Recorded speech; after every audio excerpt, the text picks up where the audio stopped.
नमस्कार. या गीता संध्या वर्गात सर्वांचे मनापासून स्वागत करते. कुलक्षये ल वरती आघात, कुलक्षये ये वरती आघात, प्रणश्यन्ति न वरती आघात, कुलधर्मास ध वरती आघात, विसर्गाचा हलंत स. सनातनाः धर्मे ध वरती आघात, नष्टे न वरती आघात, कुलं क ख ग घ ङ वाङ्मयातला ड काढून त्याच्यामध्ये नुकता आणि पाय मोडलेला. कृत्स्न कृ वरती आघात, धर्मो ध वरती आघात, भिभवत्युत व वरती आघात, कुलक्षये प्रणश्यन्ति. आता सांगायला नको, क्ष म्हणताना षचा उच्चार. कुलक्षये प्रणश्यन्ति. छान म्हणा.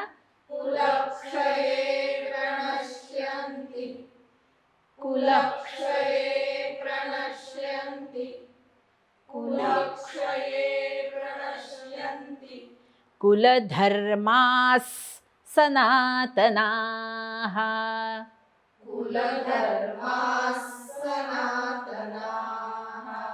कुलधर्मास सनातनाः.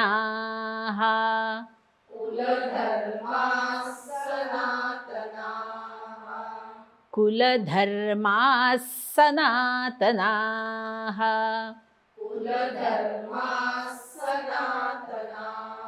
छान म्हणा.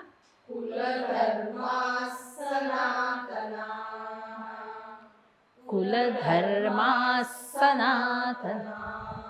छान. सोपी ओळ आहे म्हणा.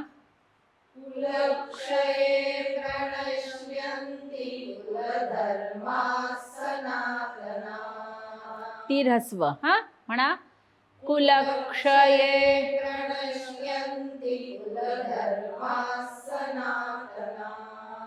म्हणा.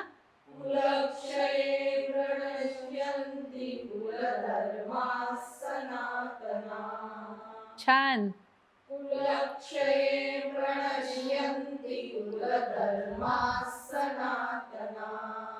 परत एकदा.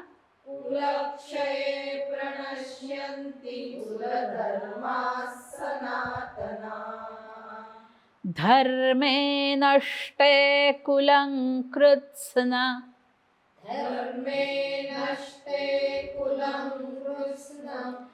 हे खरं म्हणजे कृत्स्नम अधर्मः अभिभवत्युत असा संधिविग्रह आहे, पण आपण अर्धा अर्ध घेणार आहोत म्हणून कृत्स्न, पण कृत्स्नम असं खरा उच्चार आहे.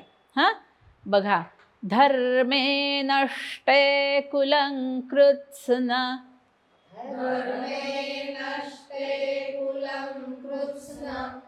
धर्मे नष्टे कुलं कृत्स्न.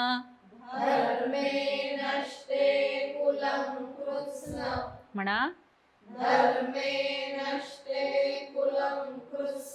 म्हणता येत आहे कृत्स्न म्हणा.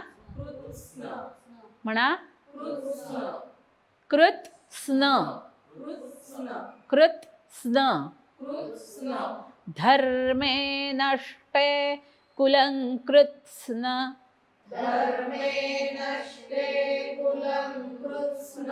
म्हणा. परत एकदा छान म्हणताय. मधर्मो भिभवत्युत. बघा यू काढायचा आहे. मधर्मो भिभवत्युत. छान म्हणताय म्हणा. मधर्मोऽभिभवत्युत म्हणा. परत एकदा. मधर्म असा शब्द नाही, आपण तोडणार आहोत म्हणून म्हणतोय, पण आता इथे थांबायचं म्हणजे थांबायचं नाही अजिबात. बघा हा. धर्मे नष्टे कुलं कृत्स्नमधर्मोऽभिभवत्युत म्हणा.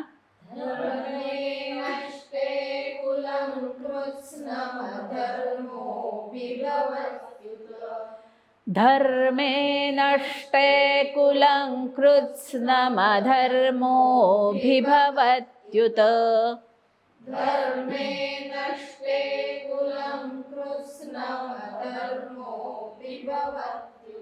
म्हणा.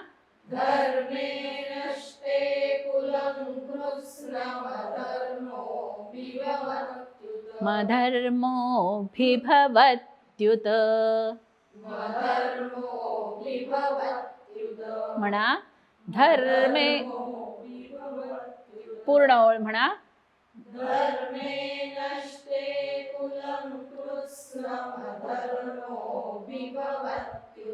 म्हणा.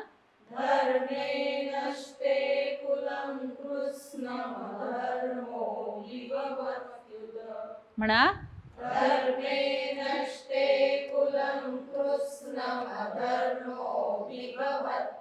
परत एकदा. धर्मे नष्टे कुलं कृत्स्नमधर्मोऽभिभवत्युत. धर्मे नष्टे कुलं कृत्स्नमधर्मोऽभिभवत्युत. तो थोडासा लवकर होतोय तुमचा. यू काढायचा आहे तो बघा. धर्मे नष्टे कुलं कृत्स्नमधर्मोऽभिभवत्युत म्हणा.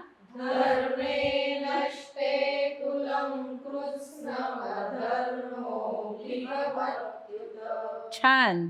पूर्ण श्लोक म्हणा. हो पूर्ण श्लोक आणि सोपा आहे म्हणून तुम्हाला सांगते. हा. कुलक्षये प्रणश्यन्ति कुलधर्माः सनातनाः। धर्मे नष्टे कुलं कृत्स्नमधर्मोऽभिभवत्युत। छान म्हणा. कुलक्षये प्रणश्यन्ति कुलधर्माः सनातनाः। धर्मे नष्टे कुलं कृत्स्नमधर्मोऽभिभवत्युत। छान म्हणा. कुलक्षये प्रणश्यन्ति कुलधर्माः सनातनाः। धर्मे नष्टे कुलं कृत्स्नमधर्मोऽभिभवत्युत। मधर्मोऽभिभवत्युत। मधर्मोऽभिभवत्युत। पूर्ण श्लोक. कुलक्षये प्रणश्यन्ति कुलधर्माः सनातनाः। धर्मे नष्टे कुलं कृत्स्नमधर्मोऽभिभवत्युत। कुलक्षये प्रणश्यन्ति कुलधर्माः सनातनाः। धर्मे नष्टे कुलं कृत्स्नमधर्मोऽभिभवत्युत। छान. आज आपण जे श्लोक शिकलो आहोत त्याचा अर्थ आपण जाणून घेऊया. कुलक्षये प्रणश्यन्ती. आता ते पुढचं सगळं ऐका. म्हणजे मला करायचं नाहीये असं म्हटल्यावर मागेही मी म्हटलं होतं, लहान पोर जसं सगळी कारणं देतं, मला शाळेत का जायचं नाहीये, मला अभ्यास का करायचा नाही, सगळी कारणं तो अर्जुन आपण म्हणजे म्हणून शेवटी कृष्णाला दुसऱ्या अध्यायात सुरुवातीला म्हणावं लागलंय, प्रज्ञावादांश्च भाषसे. म्हणजे आहेस महामूर्ख पण गप्पा मोठ्या विद्वत्तेच्या मारतोयस. प्राज्ञ एखादा विद्वान व्यक्ती जसा बोलावा तसे पूर्व पक्ष उत्तर पक्ष चाललेत, पण आहेस महामूर्ख. तसंच सगळं तो अगदी सगळ्या बाजूनी पटवायचा प्रयत्न करतोय कृष्णाला की मी युद्धातून माघार घेणं कसं योग्य आहे. त्याच्यात तो म्हणतोय कुलक्षय हा का दोष आहे. कुलक्षये प्रणश्यंती कुलधर्मा सनातना. हा कुलक्षय जर घडला, कुलाचा नाश घडला तर काय होतं, तर सनातन कालापासून जिथपासून तुमचं कुळ हयात आलं, जेव्हापासून तुमचं कुळ अस्तित्वात आलं, त्या काळापासून चालत आलेले कुलधर्म लुप्त होतील. म्हणजे जो कुळाचार आहे तो नष्ट होईल, धर्म जो आला आहे तो नष्ट होईल. धर्मे नष्टे कुलम कृत्स्नम अधर्मो अभिभवती उत. काय होतं, अभिभवती अधर्मा कम कुलम कृत्स्नम कुलम अधर्महा अभिभवती. उत उलट पक्षी. उत या अव्ययाचा अर्थ आहे उलट पक्षी. काय होतं, तर धर्म नष्ट झाला असता त्याच्या उलट पक्षी, त्याच्या प्रत्युत म्हणजे धर्माच्या उलट कोण, अधर्म, तो कुळावर आपला पगडा बसवतो. अभिभवती म्हणजे कुळाला हरवतो, स्वतः त्या कुळावर आपलं वर्चस्व स्थापित करतो. कोण, अधर्म. जेव्हा धर्म नष्ट होतो, कसा होतो, तर कुळ नष्ट झालं की ते कुळाचार पाळणारे नष्ट होतात, आणि कुळाचार नष्ट झाला की आपसूक त्या नष्ट झालेल्या कुळाचाराबरोबरच धर्माची देखील हानी होते. म्हणजे एक आता उदाहरण घेऊया. एका घराण्यामध्ये पहिल्यापासून परोपकाराचं व्रत पाळलं जात होतं. सगळे इतके परोपकारी होते, दान करणार, जे जे कोणी तिथे अडला नडला भागलेला त्याच्या दाराशी येईल त्याला जी मदत शक्य होईल ती ते करणार. मग कोणी अतिथी त्यांच्या दारात जाऊन विनमुख परत येणार नाही. ज्याला जी मदत शक्य आहे ती ते करत असायचे. देव संत सत्पुरुष यांची यथायोग्य संभावना करायचे, असं हे कुळ होतं. आणि अचानक असं झालं, त्या कुळातले जे कर्ते पुरुष होते ते गेले, सगळे मेले. मग आता काय होईल, कर्ता पुरुष गेल्यावर घराला चालवणारं कोण, कोण चालवणार, असा प्रश्न. ही त्या काळातली समाजाची स्थिती आहे. पण आज म्हणजे कदाचित तुम्हाला अनेकांना हे खटकेल, पण मी असं म्हणत नाहीये होतं ते फार आदर्श होतं ते भव्य दिव्य होतं. पण या सगळ्यामध्ये किती समाजाचा आणि समाजातल्या प्रत्येक घटकाचा विचार याच्यात या सामाजिक व्यवस्थेत केला गेलेला होता तो बघा. आज स्त्रीला घराबाहेर का पडावं लागलं अर्थार्जनासाठी? जेव्हा कर्ता पुरुष जे करतोय ते पुरेसं पडत नाहीये.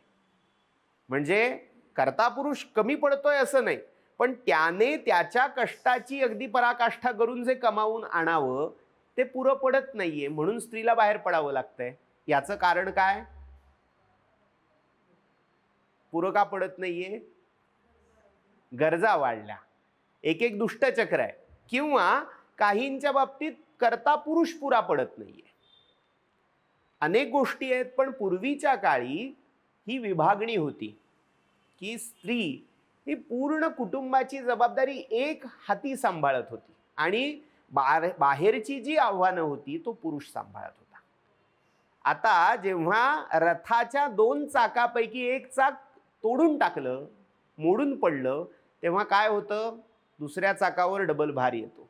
आणि जर ते चाक तितकं सक्षम असेल तर कसं तरी निभावतं, पण जर सक्षम नसेल तर गाडा रथ जो काय असेल तो कोलमडून पडतो. तसं झालं, कुलक्षय झाला म्हणजे एक चाक नष्ट झालं. मग काय झालं, आता विचार करण्यासारखा आहे की जर समाजातल्या स्त्रिया ह्या परस्वाधीन असतील, परावलंबी असतील, तर त्यांच्याकडे जीविका चालावी, उदरनिर्वाह चालावा, यासाठी कोणतं साधन राहिलं? जर कौशल्य नाहीये, जर माझ्याकडे सामर्थ्य नाहीये, म्हणजे पूर्वीच्या काळी कोणी काय करावं याचं एक निकष दिलेले होते. धनमस्ती ती वाणिज्यम, पैसा असेल तर व्यापार करावा. भूमिरस्ती ती कर्षणम, जमीन असेल तर शेती करावी. सेवा न किंचित असती, ती काहीच नसेल तर सेवा नोकरी करावी. भिक्षान नैवच नैवच, पण भिक्षा कधी मागू नये, भीक मागायला जायचं नाही. ही वृत्ती होती, भीक मागायची नाहीये. मग काय करू शकणार? सेवा. सेवा, आता स्त्री जेव्हा सेवा करायला लागते तेव्हा जो समोरचा सेवा घेणारा आहे तो तितका चांगला लागतो ना. तोच जर तिचा गैरफायदा घेणारा असेल, तोच नको त्या मागण्या करणारा असेल, तर स्त्रीचं शील किती काळ टिकू शकतं? त्यामुळे धोका काय आहे बघा, लक्षात घ्या याच्यात. त्या काळी ही जी अडचण होती, जी आजही अनेक स्त्रियांना भोगायला लागते, घराबाहेर पडल्यावर ज्या अनेक आपत्ती मानल्या जातात त्यातली ही एक आपत्ती आहे. आणि ती अर्जुन त्यावेळी ओळखतोय. अशा परिस्थितीत तो म्हणतोय, जर स्त्रीला बाहेर पडायची वेळ आली आणि पुढे तिच्यावर असे प्रसंग ओढवले तर काय होईल?